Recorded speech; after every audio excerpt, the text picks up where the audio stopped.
ആര് പിറക്കണം? കർത്താവ് പിറക്കണം.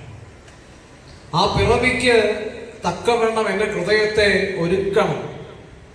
Are we preparing our hearts to receive Lord Jesus Christ in our heart? യേശുവിനെ ഹൃദയത്തിൽ പിറക്കുവാൻ തക്കവണ്ണം ഇടം കൊടുക്കുന്ന വിശ്വാസികളായി മാറാൻ നമുക്ക് കഴിയുന്നുണ്ടോ എന്നുള്ളതാണ് നാം നമ്മോട് തന്നെ ചോദിക്കേണ്ടതായ ചോദ്യം. ഈ ക്രിസ്തുമസിന്റെ പ്രത്യേകത എന്താണ്? ബേബി ഈസ് ബോൺ, കുഞ്ഞ് ജനിച്ചു. പക്ഷേ അതല്ല Christmas. The son has given, മകനെ നൽകി എന്നുള്ളതാണ് ക്രിസ്തുമസ്. ദൈവം തന്റെ പുത്രനായ ക്രിസ്തുവിനെ ഈ ലോകത്തിന് നൽകി എന്നുള്ളതാണ് ക്രിസ്തുമസ്. അതുകൊണ്ടാണല്ലോ യോഹന്നാന്റെ സുവിശേഷം 3-ാം അധ്യായത്തിന്റെ 16-ാം വാക്യം വേദപുസ്തകത്തിലെ ഏറ്റവും പ്രിയപ്പെട്ട വാക്യവും ഏറ്റവും അർത്ഥമേറിയ വാക്യവും ഏറ്റവും ആഴങ്ങളിലേക്ക് നമ്മെ കൂട്ടിക്കൊണ്ടുപോകുന്ന വാക്യവുമായി മാറുന്നത്. സുവിശേഷത്തിലെ സുവിശേഷമാണ്. തന്റെ ഏകജാതനായ പുത്രനിൽ വിശ്വസിക്കുന്ന ഏവനും നശിച്ചു പോകാതെ നിത്യജീവൻ പ്രാപിക്കേണ്ടതിന് ദൈവം അവനെ നൽകുവാൻ തക്കവണ്ണം ലോകത്തെ സ്നേഹിച്ചു. ക്രിസ്തുമസിന്റെ ഒരേ ഒരു ആശയം, ക്രിസ്തുവിന്റെ ഒരേ ഒരു സന്ദേശം ഇതാണ്: God loves the world. ദൈവം ഈ ലോകത്തെ സ്നേഹിച്ചു, സ്നേഹിച്ചുകൊണ്ടേയിരിക്കുന്നു, ഇന്നും സ്നേഹിക്കുന്നു. അതുകൊണ്ടാണ് ചില ഫിലോസഫേഴ്സ് ഒക്കെ പറയുന്നത് ദൈവം ഇന്നും ലോകത്തെ സ്നേഹിക്കുന്നു എന്നതിന്റെ അടയാളമാണ് ഇവിടെ ജനിക്കുന്നതായ ശിശുക്കൾ. ഇവിടെ ജനിക്കുന്നതായ ഓരോ ശിശുവും വിളിച്ചു പറയുന്ന ഒരു സത്യമാണ്: ഇന്നും ദൈവം ഈ ലോകത്തെ സ്നേഹിക്കുന്നു, തന്റെ സ്വന്തമായി ചേർത്ത് പിടിക്കുന്നു. അങ്ങനെ ദൈവം നമ്മെ സ്നേഹിച്ചു എന്നതിന്റെ പ്രത്യക്ഷമായ അടയാളത്തെ നാം ഈ ലോകത്തോട് പ്രഖ്യാപിക്കുന്ന ഒരു സമയമാണ് ഈ ക്രിസ്തുമസ് എന്ന് പറയുന്നത്. ആ സ്നേഹത്തെ ഹൃദയത്തോട് ചേർത്ത് പിടിക്കാൻ നമുക്ക് കഴിയുമോ എന്നുള്ളതാണ് ഈ ക്രിസ്തുമസ് നമ്മുടെ മുൻപാകെ ഉയർത്തുന്നതായ വലിയ ചോദ്യം. ഈ ക്രിസ്തുമസ് ദൈവം നമുക്ക് ഒരു വലിയ സമ്മാനം നൽകിയ ദിവസമാണ്. എന്താണ്? ക്രിസ്തു എന്ന രക്ഷിതാവിനെ എന്നും നമ്മോട് കൂടെ ഇരിക്കാൻ വേണ്ടി, ഇമ്മാനുവേലായി തീരാൻ വേണ്ടി നമുക്ക് നൽകി. അവന്റെ പേര് യേശു. യേശു എന്ന വാക്കിന്റെ അർത്ഥം രക്ഷകൻ, അല്ലേ? അവൻ നമ്മെ പാപങ്ങളിൽ നിന്ന് വിടുവിപ്പാൻ ഇരിക്കൊണ്ട് അവനെ യേശു എന്ന് വിളിക്കണം. He is our Savior. അവൻ നമ്മെ പാപങ്ങളിൽ നിന്ന് വിടുവിക്കുന്നു, പൈശാചികമായ ബന്ധനങ്ങളിൽ നിന്ന് വിടുവിക്കുന്നു, നമ്മെ മരണത്തിൽ നിന്ന് വിടുവിക്കുന്നു.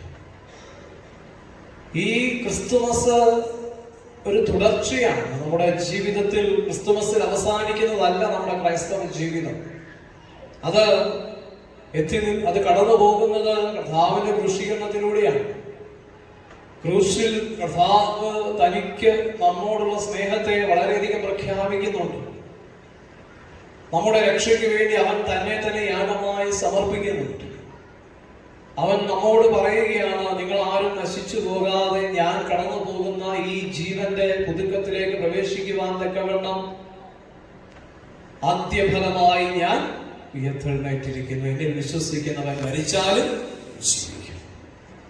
അപ്പോൾ ക്രിസ്തുമസിന്റെ ഈ ഒരു 10 ദിവസത്തെ ആഘോഷങ്ങളിൽ മാത്രം ഒതുങ്ങുന്ന ഒരു ചിന്തയല്ല നമ്മുടെ ജീവിതത്തിൽ നമുക്ക് വെച്ച് പുലർത്താനായിട്ട് കഴിയണം. യേശുവിന്റെ ജീവിതത്തെ മുഴുവനായി നാം ധ്യാനിക്കുന്ന, ഏറ്റെടുക്കുന്ന ദിവസങ്ങളായി ഇതിനെ മാറുവാൻ തക്കവണ്ണം കഴിയണം. അതുകൊണ്ടാണല്ലോ ഈ ദിവസങ്ങളൊക്കെ നാം 9 ദിവസങ്ങളായി മാറ്റിവെച്ചിരിക്കുന്നത്. ഒരു ധ്യാനത്തിന്റെ ദിവസമാണ്, ചില ഏറ്റെടുക്കലുകളുടെ ദിവസമാണ്, ചില അച്ചടക്കങ്ങളെ എന്റെ ജീവിതത്തിലേക്ക് ഏറ്റെടുക്കുന്ന ദിവസങ്ങളാണ്. ഈ ദൈവം എന്നെ ഇത്രയേറെ സ്നേഹിച്ചുവെങ്കിൽ ആ ദൈവത്തെ ഞാൻ സ്നേഹിക്കണ്ടേ? ആ സ്നേഹം ഒരു വിളക്ക് തൂക്കുന്നതിലോ, ഒരു ക്രിസ്മസ് കാർഡ് അയക്കുന്നതിലോ, ഒരു ട്രീ ഇടുന്നതിലോ മാത്രം ഒതുങ്ങുന്നതല്ല. ഒതുങ്ങുന്നതാണ്? ഒരു കേക്ക് മുറിക്കുന്നതിലോ ഒരു നല്ല ഭക്ഷണം ഭക്ഷിക്കുന്നതിലോ മാത്രം ഒതുങ്ങുന്നതാണോ? അല്ല. Why can't you be a better gift? എന്തുകൊണ്ട് ദൈവം നിനക്കൊരു സമ്മാനം നൽകുമ്പോൾ നീ അവന് ഒരു സമ്മാനമായി മാറിക്കൂടാ? ഗിവിംഗ് എന്നതാണ് ക്രിസ്തുമസിന്റെ ഏറ്റവും വലിയ സന്ദേശം. ഓ ഹെൻറിയുടെ മനോഹരമായ ഒരു കഥ നമ്മൾ എല്ലാവരും കേട്ടിട്ടുണ്ട്, സ്കൂളുകളിൽ പഠിച്ചിട്ടുണ്ട്. ജിം ആൻഡ് ഡെല്ല അവർ പരസ്പരം ആഴമേറിയ വിധത്തിൽ സ്നേഹിക്കുന്ന ഭാര്യ ഭർത്താക്കന്മാരാണ്.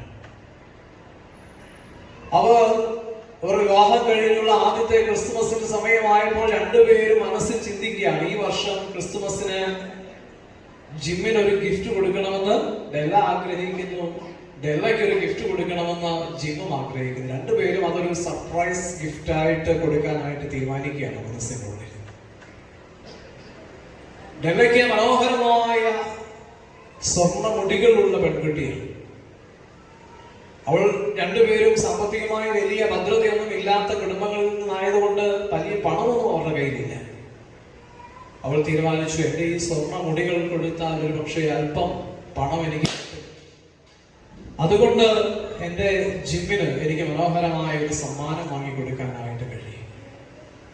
അവൾ കടയിൽ പോയി തന്റെ മുടി മുറിച്ച് ആ മുടി വിറ്റ് അതിൽ നിന്ന് കിട്ടിയ ഒരു ചെറിയ തുക ഉപയോഗിച്ചുകൊണ്ട് ഒരു ഗിഫ്റ്റ് വാങ്ങി വീട്ടിൽ വന്നു. ജിമ്മിന് വേണ്ടി കാത്തിരിക്കുകയാണ്. ഈ മുടി മുറിച്ചതിന്റെ ജീവനെ കൊടുക്കുന്നത് കൊണ്ട് നാം ജീവനെ വീണ്ടും പ്രാപിക്കുന്നു. എന്നാൽ അതേ ക്രിസ്തുമസ് നാളിൽ നാം കാണുന്ന മറ്റൊരു പ്രതിനിധിയുണ്ട്, ഹെരോദ രാജാവ്. എന്താണ്?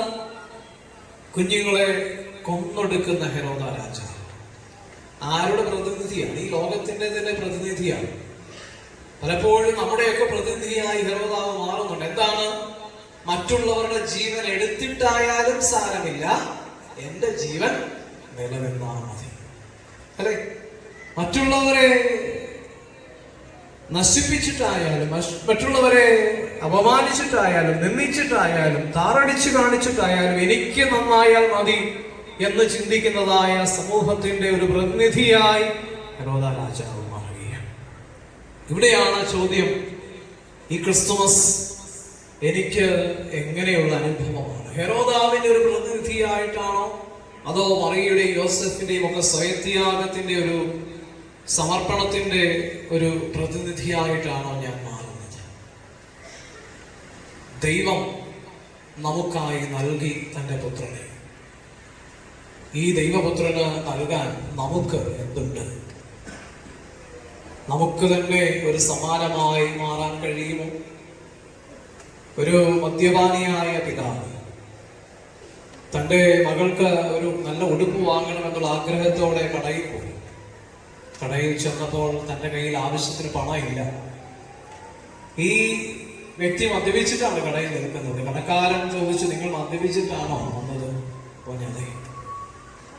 നിങ്ങളുടെ കയ്യിൽ പണമില്ല, നിങ്ങൾ ആ മദ്യപിച്ച പണം ഉണ്ടായിരുന്നെങ്കിൽ ഇന്ന് നിങ്ങൾക്ക് നല്ലൊരു ഉടുപ്പ് വാങ്ങിക്കൊണ്ട് ആ കുഞ്ഞിന് കൊടുക്കാമായിരുന്നല്ലോ.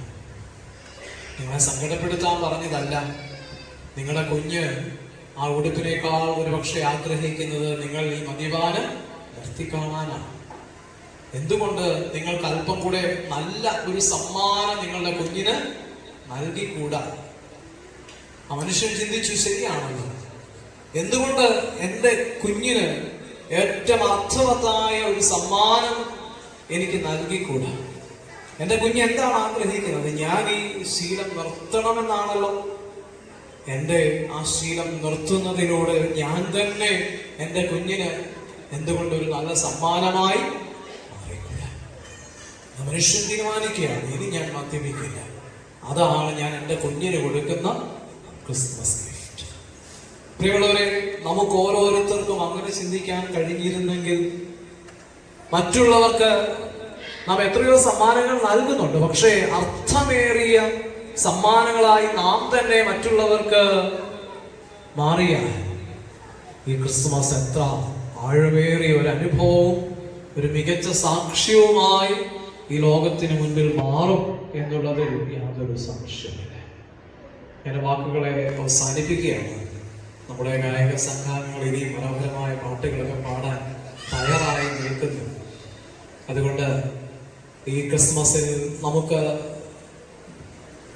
ഈ ലോകത്തിന് ഒരു സമ്മാനമായി മാറുക, ദൈവത്തിന്റെ മുൻപിൽ ഒരു മനോഹരമായ സമ്മാനമായി മാറുക, അർത്ഥമേറിയ ജീവിതാനുഭവങ്ങളിലൂടെയും സാക്ഷ്യങ്ങളിലൂടെയും ദേശത്തിനും ഇടവകയ്ക്കും കുടുംബങ്ങൾക്കും ഒരു നല്ല മാതൃകയുള്ളവരായി തീരുക തക്കവണ്ണം കർത്താവിന്റെ കരങ്ങളിൽ നമ്മെ തന്നെ വിനയപ്പെടുത്താം. ഏവർക്കും അനുഗ്രഹിക്കപ്പെട്ട ഒരു ക്രിസ്തുമസും പുതുസംവത്സരത്തിന്റെ എല്ലാ സമൃദ്ധിയും സന്തോഷവും ആശംസിച്ചുകൊണ്ട് ഈ അവസരം നൽകിയ നിങ്ങളെല്ലാവരോടും വീണ്ടും ഒരിക്കൽ കൂടെ നന്ദി അറിയിച്ചുകൊണ്ട് ഞാൻ വാക്കുകൾ വെച്ചിരിക്കുന്നു. ദൈവം നമ്മെ എല്ലാവരെയും ധാരാളമായി